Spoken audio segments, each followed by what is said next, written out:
Manusia tuh punya core belief, kepercayaan. Menurut keyakinan saya, betul. Core belief tuh seperti itu. Core belief yang beredar adalah bahwa kalau menikah itu bakal bahagia. Sekarang core belief yang muncul justru adalah in this economy, kayaknya menikah itu susah. Kalau misalnya ketakutan nih untuk menikah, itu tuh keterkaitan nggak sih sama gangguan kejiwaan atau kepribadian tertentu? Apakah ada keterkaitan? Pasti bakal ada. Tetapi arahnya kemana itu belum tentu. Gimana sih dampaknya ke mereka untuk dalam menjalin relasi sama Oke. pasangannya mereka? Ini kita nggak bilang ya bahwa setiap orang yang berasal dari keluarga yang nggak utuh, dia akan jadi takut untuk menikah. Masalahnya adalah ketika seorang anak ini hanya tahu realita keluarga dari apa yang dia lihat, ya dia taunya semua rumah kayak gitu. Kebanyakan orang yang bercerai itu tuh masalahnya tentang apa sih? Kebanyakan dari mereka mengatakan, Oke semuanya, selamat datang kembali di podcast Ruang Tunggu.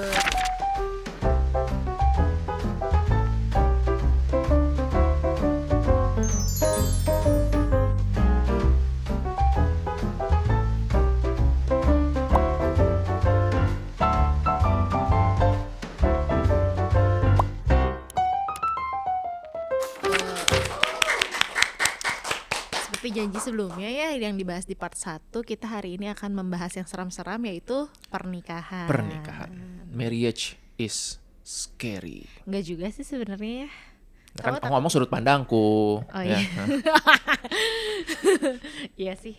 Tapi aku juga agak-agak sedikit takut sih dulu. Oke, karena ini bahasnya yang mengerikan dan menimbulkan penderitaan, kita masuk aja kali ya langsung ke segmennya, yaitu Durian, dunia dalam penderitaan. Jadi kita sepakat nih, menikah adalah penderitaan. Soalnya kan tadi Bagi kayak aku. marriage is scary bagi beberapa orang gitu kan. Tapi bagi beberapa Sebelum orang kamu selip. Oh iya, bagi beberapa orang lain ternyata menikah itu mungkin jadi jalan keluar buat banyak hal. Dan masih sering loh aku juga ketemu ya, ini masih beredar loh sekarang bahwa misalnya orang yang dia kayak depresi, udah nikah aja nanti sembuh. Masalah menstruasi gak teratur, nikah aja nanti sembuh. Itu 2025 masih ada seperti itu. 2026 Iya. masih juga sih kayaknya sih. Dan setelah menikah ya, aku juga nemu di beberapa temanku, terutama kayak setelah ini mereka udah menikah nih, terus suaminya selingkuh, atau misalnya suaminya KDRT, kan mereka udah menikah nih ya. Terus solusi yang ditimbulkan adalah punya anak kedua deh, atau punya anak lagi deh, untuk biar suamiku berubah. Siapa tahu kalau ada bayi lagi di rumah, jadinya suamiku berubah gitu. Yang ya menurut aku ya kayaknya enggak deh gitu. Yes. Tapi ya selalu aku ngerasa solusi yang dihasilkan itu adalah hal baru gitu, suasana yang baru gitu, yang berusaha ditampilkan, ilusi yang ditampilkan. Itu adalah suasana baru. Yaitu salah satunya itu ilusi dari single menjadi sepasang. Dan aku banyak menemukan dari cerita pasien-pasien nih, mereka jadi banyak yang tadi menjadi takut untuk menikah karena akhirnya image pernikahan yang mereka dapatkan tuh nggak menyenangkan. Gitu. Nah makanya seru nih kalau kita bahas nih di hari ini. Iya. Selain juga pernikahan, juga ilusi dari yang udah menikah pun ilusi punya anak. Jadinya mengerikan juga kan. In this economy having a child gitu. Itu juga kan ya, bisa kita bahas tipis-tipis kali ya di sekarang gitu. Dan aku juga merasa ya, jumlah pernikahan sekarang menurut data katanya tuh Gen Z tuh jadi malas nikah. Bener atau enggak sih? Betul. Secara data ya yang terjadi adalah angka pernikahan itu jadi melambat, sedangkan angka perceraian berasa nggak sih kita lebih sering ya After melihat. COVID apalagi? Yes. Dan memang katanya bahkan kan pasienku, klienku ada juga yang dalam prosesnya mungkin bercerai, mereka mengatakan bahwa dok ini masukin berkas aja tuh ngantri. Iya, di Jakarta Selatan apalagi katanya. Dan itu memang beneran seperti itu. Jadi kok trennya lagi bergeser atau jangan-jangan dari dulu sudah ada, cuma baru keangkat aja nih sekarang nih, gitu ya. Oke, apa nih yang kita bahas nih? Kalau misalnya menurut kamu dari cerita-cerita yang datang ke ruang kamu, bukan ruang tunggu tapi ruang konsultasi, kebanyakan orang yang bercerai itu tuh masalahnya tentang apa sih? Kebanyakan dari mereka mengatakan ternyata tidak seindah yang dibayangkan.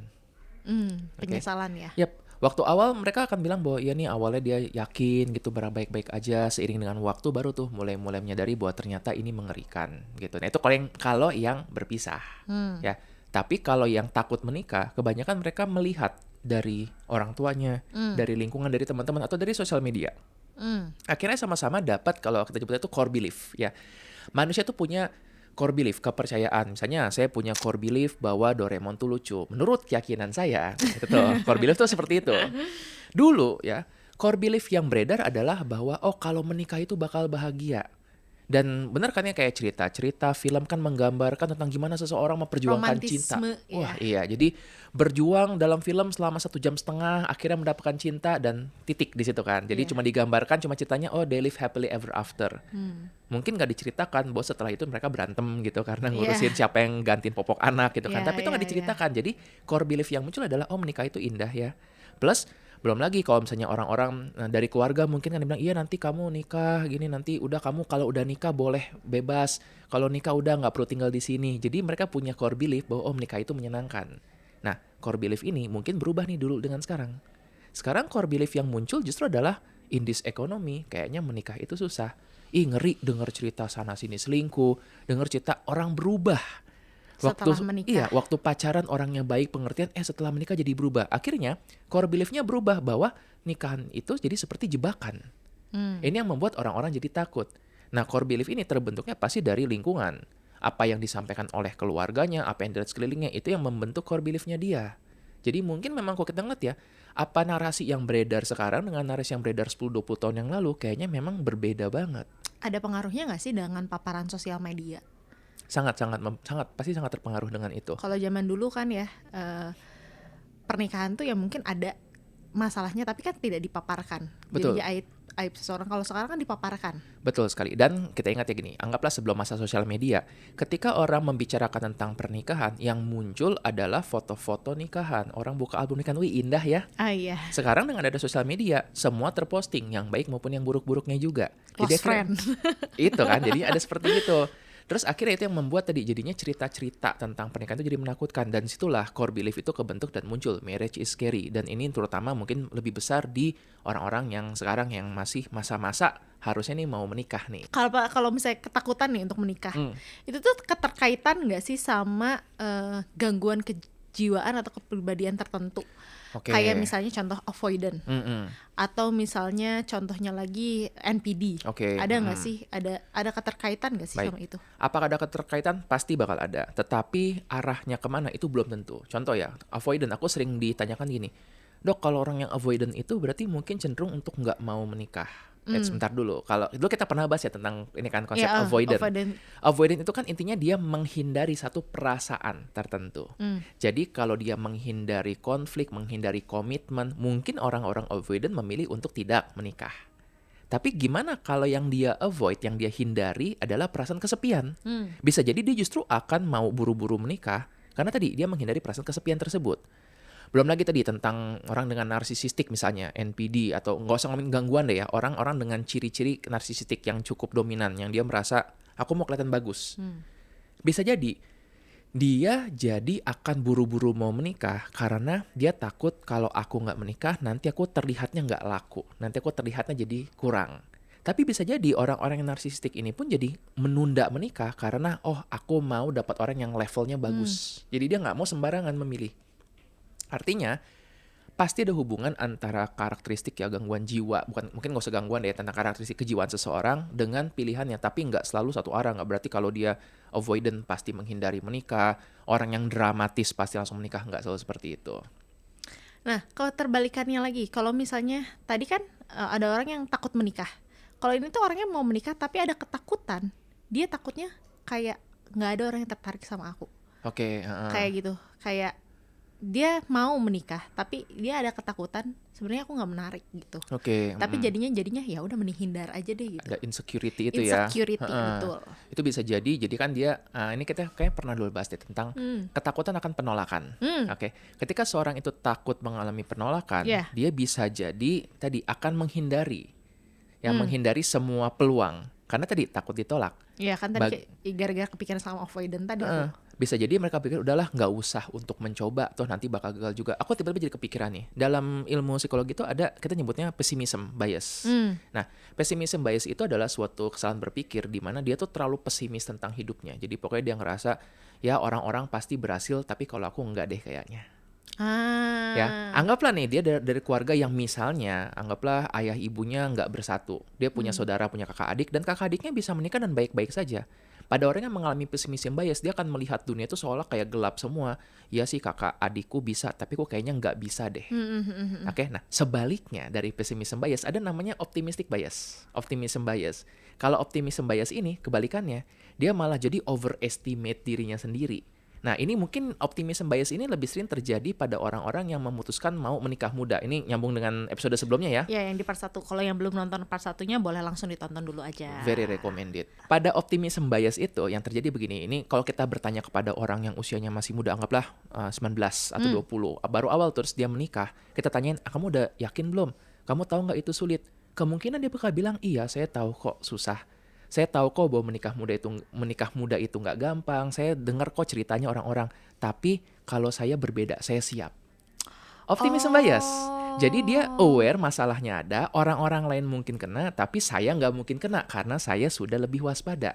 Justru bahaya kan, karena dengan dia bukan menyadari sih, dia mengoverestimate dirinya sendiri, malah jadi kepleset Pede di situ. banget ya. Betul. Waktu zaman pandemi juga ini sering terjadi, orang-orang yang nggak pakai masker tanya, kamu nggak takut pandemi? Tahu kok ada ini temanku dia yang kena, tapi kalau aku nggak karena aku sehat, aku menjaga kesehatan. Aku minum vitamin. Aku lihat nih.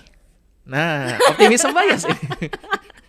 Begitu. Nah, itu jadinya kalau terlalu optimistik nggak bagus, jadi overestimate diri sendiri. Kalau terlalu pesimistik malah jadi underestimate dirinya sendiri. Yeah. Akhirnya walaupun dia ngerasa bahwa udah nih kayaknya secara financial siap, secara pengembangan diri dia udah oke, kemampuan ngomong ada, semua udah, tapi dia ngerasa enggak deh kayaknya aku nggak bakal siap. Itu juga bisa jadi pessimism bias. Begitu. Tadi kan kamu bahas kalau Gen Z itu takut nikah karena ngelihat orang tuanya yang hidupnya berantakan gitu ya. Karena broken home atau orang tuanya bercerai atau papahnya pergi gitu aja gitu. Terus mereka jadi takut nikah tuh. Gimana sih dampaknya ke mereka untuk dalam menjalin relasi sama pasangannya mereka ke depannya, ataupun ketika mereka memutuskan untuk kayak ya udah deh mau nikah, ataupun kayak ya udah deh gue nggak mau nikah aja seumur hidup gitu. Nah, ini kita nggak bilang ya bahwa setiap orang yang berasal dari keluarga yang nggak utuh, dia akan jadi takut untuk menikah. Kalau mungkin kita sering mendengar ya tentang fight atau flight kalau berhadapan dengan suatu stressor. Nah, ada juga pola yang lainnya di mana kalau kita berada dalam situasi cerita yang misalnya dulu tuh keluarganya nggak utuh, seorang anak ini bisa menunjukkan beberapa pola yang berbeda. Yang pertama bisa jadi dia bakal surrendering, dia bakal menyerah. Menyerah tuh jadinya ya udahlah, emang pernikahan bakal seperti ini, emang pasti bakal jadi nggak romantis, emang bakal ada berantem-berantemnya. Ada juga yang dia jadi avoid, lari, menghindar. Nah ini yang mungkin tadi kan jadi bentuknya enggak, aku nggak mau menikah gitu. Ada juga yang counter attacking. Kalau counter attack ini menarik, dia justru dulu merasa aku nggak mendapatkan keluarga yang utuh, jadi aku akan berjuang keras supaya mendapatkan keluarga yang baik. Begitu. Dan sayangnya kita nggak bisa menentukan apakah satu orang ini bakal menerima. Ya udahlah, memang misalnya dia melihat bahwa ibunya dulu mungkin diselingkuhi, ibunya dulu nggak berdaya, bisa jadi pertama dia bakal surrendering, iyalah aku perempuan memang bakal begini nasibku. Kita nggak bisa menentukan dia bakal jadi kayak gitu, dia bakal enggak, aku nggak mau jadi perempuan seperti itu, aku nggak mau untuk dinikahi, aku mendingan sendiri aja. Dan kita juga nggak tahu yang mana yang aku harus berjuang. Pokoknya anakku nggak boleh dapat rumah yang tidak utuh. Nah, karena di luar dari keluarga pasti kan ada pengaruh-pengaruh dari apa yang dia baca, di mana ngobrol dengan teman-temannya, begitu. Makanya kita butuh juga untuk mengumpulkan informasi sebanyak-banyaknya. Masalahnya adalah ketika seorang anak ini hanya tahu realita keluarga dari apa yang dia lihat, ya dia taunya itulah semua rumah kayak gitu. Makanya tuh pernah ada ungkapan begini, kalau seorang anak tumbuh besar dalam rumah yang kebakaran, dia akan menganggap semua rumah itu kebakaran. Hari-akhir ini juga lagi banyak banget nih, nggak fenomena sih, lagi rame kasus tentang pasangan yang manipulatif. Ini kasusnya udah lama sih, cuman baru keangkat aja sekarang gitu. Tapi itu bikin juga beberapa orang kayak wah ini ngeri banget ya? Gitu. Ternyata punya seorang pasangan yang manipulatif, ghosting dan apa gitu. Gimana sih cara kita mengimbangi kalau misalnya nggak semua kok orang tuh manipulatif, nggak semua kok kalau misalnya pasangan tuh ngeghosting, nggak semua kok manusia tuh seperti ini, cuman anomali aja nih sebagian kayak gini. Tapi kan itu bikin kita jadi waspada banget gitu. Mengenai ini ya, tentang kondisi seorang yang termanipulasi, ini jelas bukan kasus pertama dan sayangnya ini nggak mungkin jadi kasus terakhir, pasti akan terus-terusan ada. Betul. Dan kalau kita lihat patternnya selalu sama, yaitu sosok seorang yang dia tuh kurang berdaya. Kurang berdaya bukan dalam berarti nggak punya uang ya atau nggak punya nama, tetapi dia itu nggak berdaya untuk menentukan nasibnya sendiri. Ya. Jadi bisa jadi karena dipengaruhi ini. Makanya kita sangat menyarankan kepada orang-orang untuk mereka sebanyak mungkin ngobrol dan terkoneksi supaya mereka dapat sudut pandang yang berbeda-beda. Manipulasi itu paling mudah terjadi dengan 3 cara. Fear, obligation, guilt. Disingkat itu FOG. Fear ini adalah manipulasi yang dilakukan dengan mengancam, menakut-nakuti. Misalnya kalau nanti kamu putusin aku bakal lompat, aku bakal misalnya menyebar foto atau video tertentu, itu dengan fear. Jadi itu manipulasi. Kedua adalah obligation. Obligation itu ya kamu kan pasanganku. Atau kita kan nanti bakal nikah juga. Atau ya kamu kan anak nih gitu, harusnya kamu bla bla bla bla. Nah, obligation ini jadi salah satu cara untuk memanipulasi. Ketiga ini adalah guilt, rasa bersalah. Ya udahlah, memang aku pantas diinin, ya udahlah emang aku tahu kamu bakal ninggalin aku gitu. Jadi munculkan rasa bersalah. 3 ini yang sering bisa menjadikan untuk menjadi manipulasi. Artinya, kalau misalnya kita seseorang menemukan ada tanda-tanda seperti ini, maka bukan berarti langsung ditinggalkan, cuma waspada dulu. Dan semakin banyak kita ngobrol dengan orang-orang dapat sudut pandang berbeda, hopefully kita bisa jadi lebih utuh. Sama kan untuk dalam pernikahan juga, itulah kenapa ada manfaatnya sebanyak mungkin ngobrol dengan orang-orang. Teman-teman yang misalnya sudah menikah, kita bisa tanyakan ke mereka, ngobrol gimana, suka dukanya gimana. Yang bercerai pun gimana, suka dukanya gimana. Yang nggak menikah gimana, suka dukanya gimana. Supaya kita dapat dari berbagai sudut pandang itu. Nah baru setelah itu kita akan merasa kok yang mana yang cocok buat kita. Karena memang kenyataannya, aku kan bilang ini ya, menikah nggak untuk semua orang. Iya benar. Ya, justru suatu kayak kesalahan berpikir bahwa manusia itu harus menikah. Nah, betul. Oke, kenyataannya beberapa orang memang lebih bahagia ketika tidak menikah. Betul. Beberapa orang bahagia ketika di pernikahan yang kedua atau yang ketiganya, mungkin setelah gagal beberapa kali. Dan beberapa orang mungkin yang cukup beruntung memang setelah menikah dapat satu pasangan dan sudah dia bahagia dengan pilihannya itu. Betul. Nah, gimana sih cara kita meyakinkan masyarakat gitu atau orang sekitar kita ketika pilihan kita adalah tidak menikah? Berat ya. Iya. Aku masih mendengarkan seperti juga di dalam ruang praktik. Terutama yang apabila nih ayah atau ibunya itu adalah seseorang yang terpandang. Makin besar dong beban yang diberikan ya. Karena kamu ini lihat nih anak papa yang lain sudah pada nikah semua, kamu doang yang belum. Nanti apa kata orang-orang, apa kata rekan bisnis. Nah, itu akhirnya masih menjadi masalah juga sampai sekarang. Bagaimanapun pernikahan itu adalah politik ya. Betul. Dan menikah itu bukan satu orang menikah dengan orang lain, tapi satu keluarga menikah dengan keluarga yang lainnya. Betul. Begitu. Maka akan sulit bagi kita untuk memaksakan sudut pandang itu. Karena begini, kita juga nggak mau kan orang tua memaksakan sudut pandangnya ke kita bahwa kamu harus menikah. Maka kita pun juga nggak bisa semena-mena mengatakan bahwa diam, aku nggak mau menikah. Nggak semudah itu, oke? Nah, salah satu gini, ini caraku untuk menengahi biasanya ya. Ketika ada seseorang memberikan saran kepada kamu, ingat mereka tuh bukannya jahat, mereka cuma mengatakan, kalau aku di posisi kamu, ini yang bakal kulakukan. Orang tua yang memaksa kamu buat menikah, dia mungkin akan mengatakan kalau aku di posisi kamu, sudah umur segini, maka aku bakal menikah. Itu sudut pandang dia. Jadi daripada kita langsung tolak, cukup ucapkan, ya terima kasih. Nah, kita juga perlu pikir, kenapa sih orang tua atau lingkungan kita bisa menyarankan demikian? Karena mungkin mereka, kalau ditanya kenapa sih maksa banget nikah? Iya, nanti takut kamu kesepian, takut kamu tidak bahagia, takut kamu menderita. Maka buktikanlah bahwa kamu bisa ceria, bahagia walaupun kamu sendirian. Jadi kan sekaligus memperkuat argumennya kalau dibilang tentang kenapa kamu belum nikah. Enggak kok, aku masih bahagia nih, aku ngumpul sama teman-teman, aku naik gunung, aku bisa jalan kemana-mana. Akan lebih sulit apabila dia bilang, enggak aku gak mau menikah, tapi tiap hari kerjaannya scrolling doang, tiduran, gak ngapa-ngapain. Tentu orang tua makin khawatir. Akhirnya dalam kondisi itu orang tua cuma berpikir, aku mau menolong. Gimana cara menolongnya? Dulu sih kalau aku kayak dia, kayaknya harus menikah nih. Dan tadi dengan punya pasangan, dengan punya anak, tiba-tiba berubah. Harapannya demikian. Cuma kalau orang ini nggak siap, bukan hatinya kan bukankah malah makin menderita. Betul. So buat teman-teman yang memang mungkin belum siap buat menikah, berarti belum pengen gitu untuk menikah walaupun orang tua meminta, sampaikanlah ya secara aman ya, asertif bahwa aku paham papa mama mungkin khawatir, kalau aku sih merasa saat ini nyaman. Dan buktikan bahwa kalian nyaman dan bahagia. Gimana kalau ternyata sekarang dia belum siap menikah karena trauma? Betul. Karena sering nih. Kita tahu dong, kita semua ada di fase, kita pernah ada di fase di mana kita merasa dia satu-satunya punya kita, tapi ternyata kita bukan satu-satunya punya dia. Betul sekali ya. Gitu, kita pernah ada di fase kita yakin banget dia pasangan kita, tapi ternyata bukan, tapi takdir berkata lain. Terus kita jadinya punya coping mechanism, kalau udah disakitin kayak gini mendingan gak usah, mendingan sendiri aja. Yes, ini kita ngomongin tentang trauma kan ya. Trauma ini memang sering ngebentuk jalan hidup kita jadinya. Tapi kalau aku sih beranggapannya bahwa trauma itu nggak jahat, oke? Trauma itu adalah cara tubuh kita untuk nge-warning. Ibaratnya kalau misalnya dulu pernah nih kamu begitu dekat dengan seseorang, kamu udah ngomongin masa depan, udah ngomongin nanti kita kalau nikah punya anak ini kasih nama gini-gini. Kan ada yang kayak gitu ya. Terus Tiba-tiba, ngomongin pas SMA. wah iya, itu kan tiba-tiba hancur. Iya, Saat iya. itu dia akan merasa sangat tersakiti, dan trauma itu menyakitkan. Sebenarnya kan tujuan trauma itu adalah supaya jangan sampai ini berulang lagi. Iya. Trauma itu menyakitkan agar dia mengingat, oh ini aku nggak mau kayak gini lagi. Jadi dia berikutnya akan memilih lebih berhati-hati. Dia mungkin nggak langsung ngomongin terlalu mendalam, nggak sampai perlu untuk bikin tabungan berdua kalau belum waktunya.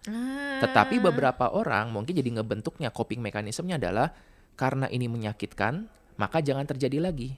Salah satu caranya adalah ya udah nggak usah sama sekali masuk ke dunia itu. Akhirnya beberapa orang jadi berpikir aku nggak mau berpasangan, aku nggak mau menikah, dan kita pun juga nggak bisa mengatakan bahwa orang-orang itu salah. Trauma responsnya adalah menghindar, tadi kan kayak kabur supaya nggak tersakiti lagi.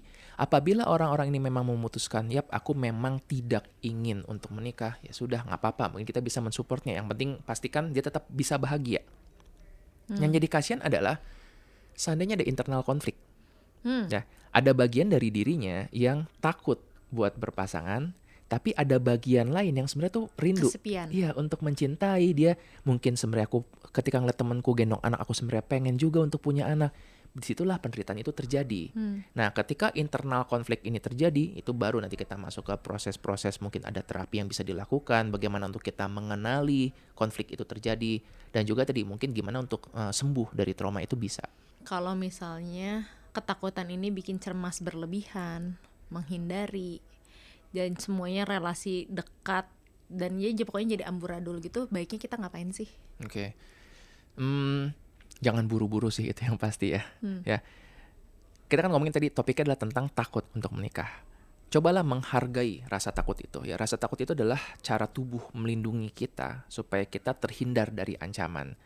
Maka ketika misalnya kita bilang orang ini takut menikah, kita perlu sadari yang dia takut mungkin bukan sosok si pasangannya, mungkin bukan sosok cowok atau ceweknya.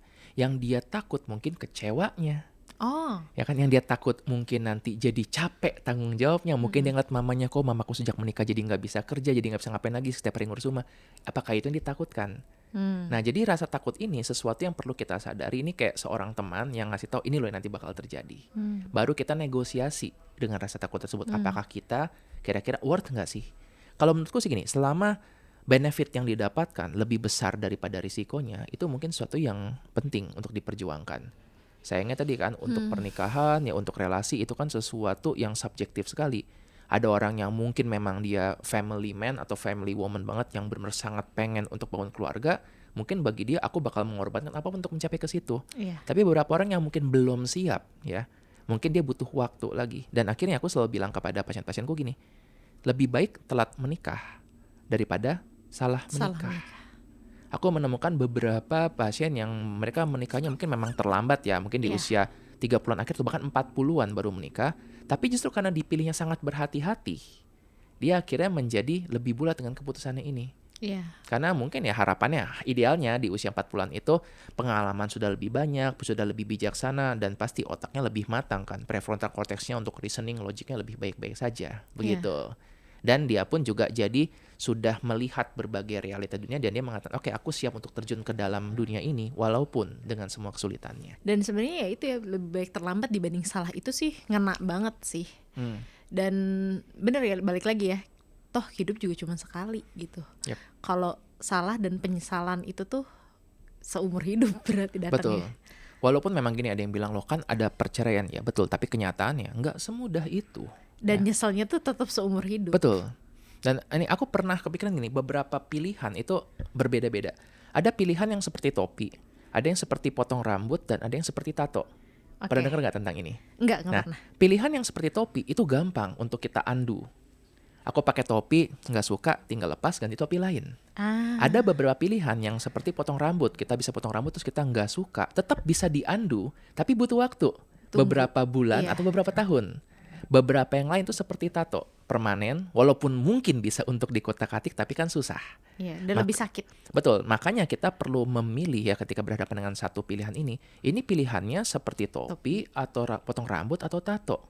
Nah, pernikahan ini jangan bukan potong rambut, bukan ini ya, bukan topi ya. Potong rambut juga kayaknya bisa lebih panjang lagi. Tapi banyak kok orang yang jadi memperlakukan, udahlah nggak apa-apa, yang penting jadian dulu deh. Atau udahlah nggak apa-apa nikah dulu deh. Karena dia memikirkan, ya udah kalau nggak cocok tinggal pisah. Tapi tadi mungkin relasinya cuma berlangsung selama beberapa bulan, tapi damage-nya itu loh yang bisa sampai bertahun-tahun. Tahun-tahun, iya. Gitu, makanya lebih baik terlambat menikah daripada salah menikah. Kita langsung aja deh masuk ke solusinya. Baik. Gimana? Masuk aja ke segmen Semangka, sesi mengupas solusi kehidupan. Neneng, solusinya dong kakak. Yap, Halo, baiklah. solusinya kakak. Jadi gimana Oke. dong biar kita nggak takut lagi akan pernikahan atau menjalin relasi untuk Baiklah. menikah? Jadi 3 potong semangka untuk teman-teman yang mungkin lagi mempertimbangkan, yang lagi takut ya. Potongan semangka pertama adalah kita nggak siap nih, oke. Tapi kita perlu sadari nggak siapnya ini dalam hal apa? Finansial kah? Yes. Apakah umurnya, apakah nggak tahu harus ngapain, nggak siap dengan memulai habit yang baru.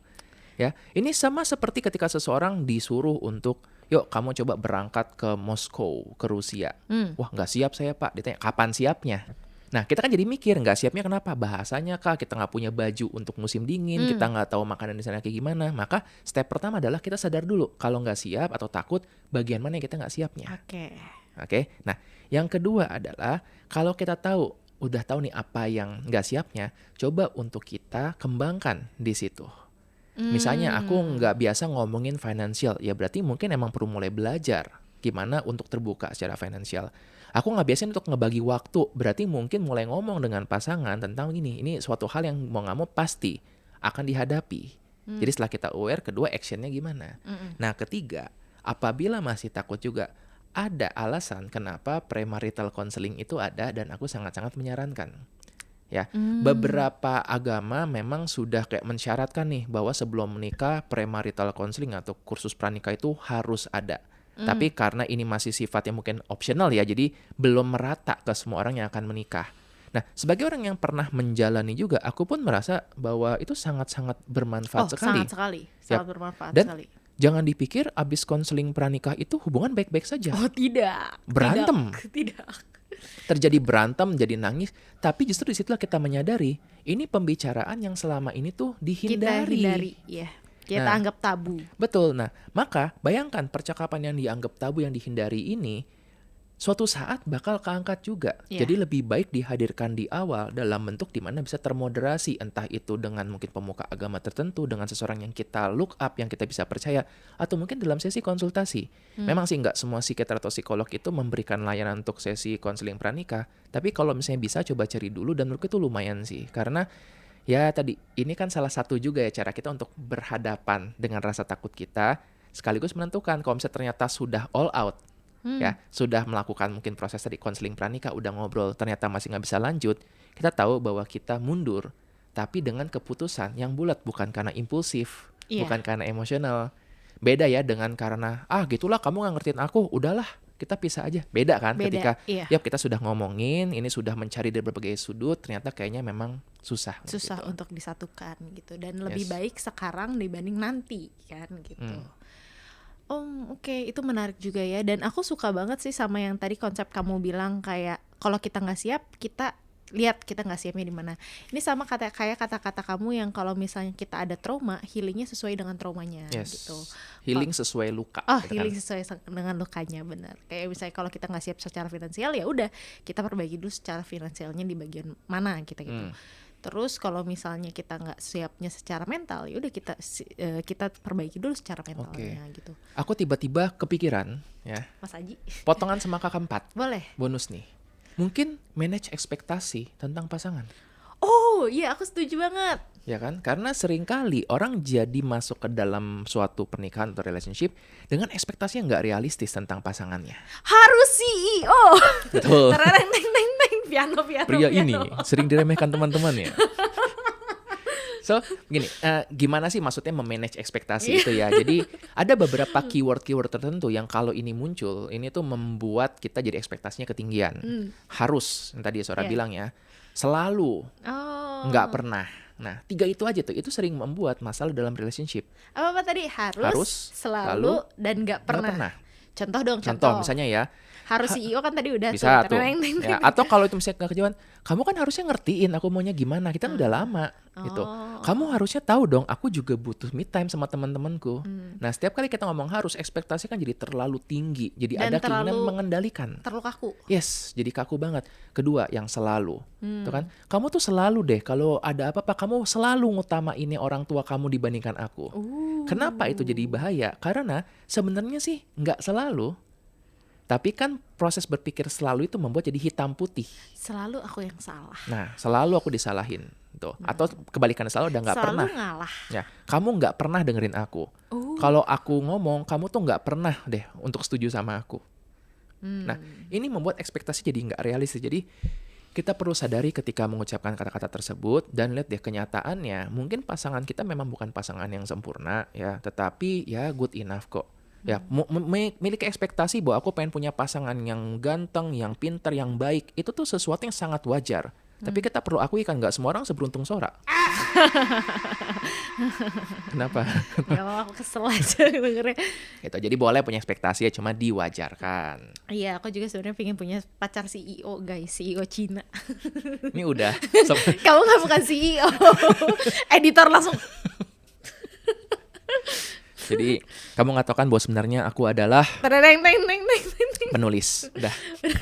Penulis skenario. Oke, kalau kayak gitu udah aja kali ya, kita udahi dulu aja sesi kali ini. Dan tadi semangka yang tadi itu aku mau disclaimer dulu. Semangka yang tadi dikhususkan untuk orang yang mau menikah. Kalau untuk kalian yang tidak mau menikah, tidak apa-apa.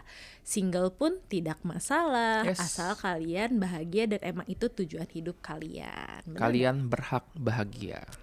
Mantap. Oke? Jadi kalian kalau misalnya tujuan hidupnya mau menikah, silahkan menikah, silahkan lanjutkan kehidupan, cari pasangan yang benar. Udah tau lah kalian itu jawabannya, nggak usah dikasih tahu.